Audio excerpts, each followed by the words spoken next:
নমস্কার বন্ধুরা, রিম্পা অ্যান্ড স্তুতি চ্যানেলে তোমাদের সকলকে অনেক অনেক স্বাগত জানাই। তো দেখো, আজকে চলে এসেছি বেগুন পোড়া মাখা তোমাদের সাথে শেয়ার করে নেব বলে। আমি যেভাবে মাখি, আজকে তো শনিবার, পোড়া খেতে হয়, পোড়া খাওয়া ভালো। তো হাজব্যান্ড কালকে বাজার থেকে বেশ সুন্দর সুন্দর বড় বড় বেগুন নিয়ে এসেছিলো, কালকে রাতেই বলে রেখেছিল যে বেগুন পোড়া করবে। ঠিক আছে, তো সেই মতন দেখো মা বেগুন, পেঁয়াজ, কয়েক কোয়া রসুন, কাঁচা লঙ্কা এগুলো সব পুড়িয়ে দিয়েছে। তো এবার ঠান্ডা হয়ে যাওয়ার পরে সমস্ত ছাড়িয়ে নিয়ে মাখতে বসে গেছি। তো ভাবলাম তোমাদের সাথে শেয়ার করি আর একটু গল্পও করে নিই এই ফাঁকে। বাড়িতে ছোট বাচ্চা থাকলে জানোই তো, সব কাজ টাইমে হয়ে ওঠে না।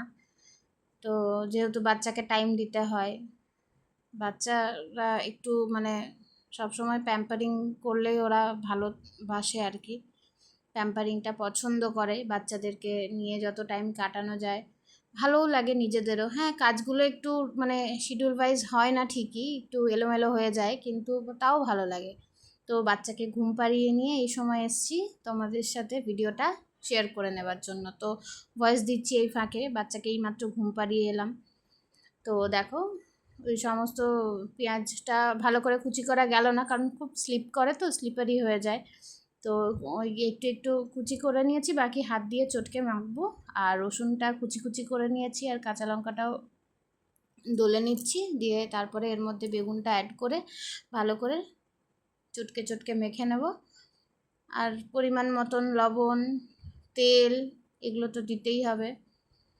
তো একটা জিনিস খুব মিস করছি, ধনেপাতা। ধনেপাতা ছাড়া বেগুন পোড়াটা বেশ জমে না, কিন্তু এটাও খারাপ লাগে না। তো এর সাথে আরেকটা জিনিস অ্যাড করব, তাতে এর স্বাদটা খুব সুন্দর হবে। তো তোমরা কে কীভাবে বেগুন পোড়া করো জানাবে, আর যদি আমারটা তোমাদের ভালো লেগে থাকে অবশ্যই লাইক দেবে। আমার কাজ যদি তোমাদের ভালো লেগে থাকে প্লিজ পাশে থেকো। আর যারা চ্যানেলে নতুন ভিজিট করছো প্লিজ প্লিজ প্লিজ চ্যানেলটিকে সাবস্ক্রাইব করে রেখো, আর পাশে থাকা বেল আইকনটা অবশ্যই টিপে দিও। এতে করে আমি যখনই কোনো ভিডিও আপলোড করব তার নোটিফিকেশন সবার আগে তোমাদের কাছে পৌঁছে যাবে। তো দেখো, বেগুন পোড়াটার মধ্যে একটু বেশি ভালো স্বাদ আনার জন্য একটা টমেটোও পুড়িয়ে নিয়েছিলাম, তো সেটাকেও এর মধ্যে অ্যাড করে দিলাম। তো কেমন লাগলো অবশ্যই জানিও। আর আজকে শনিবারে বেগুন পোড়া কে কে খাচ্ছ কমেন্ট করে জানিও, মানে পোড়া জিনিসটা কে কে খাচ্ছ। তো চলো, আজকের ভিডিও এই পর্যন্তই, দেখা হবে আবার অন্য কোনো ভিডিওতে। তো দেখো, এটাকে এবার বলে ট্রান্সফার করে নিলাম। বেগুন পোড়া খেতে কে কে ভালোবাসো অবশ্যই কমেন্ট করে জানিও। তোমরা কমেন্ট করলে আমার পড়তে সেগুলো বেশ ভালোই লাগে। তো বেগুন পোড়া ভাত দিয়ে খাওয়ার জন্য রেডি হয়ে গেছে। তো আজকে আসি, আবার কালকে দেখা হবে অন্য কোনো ভিডিওতে।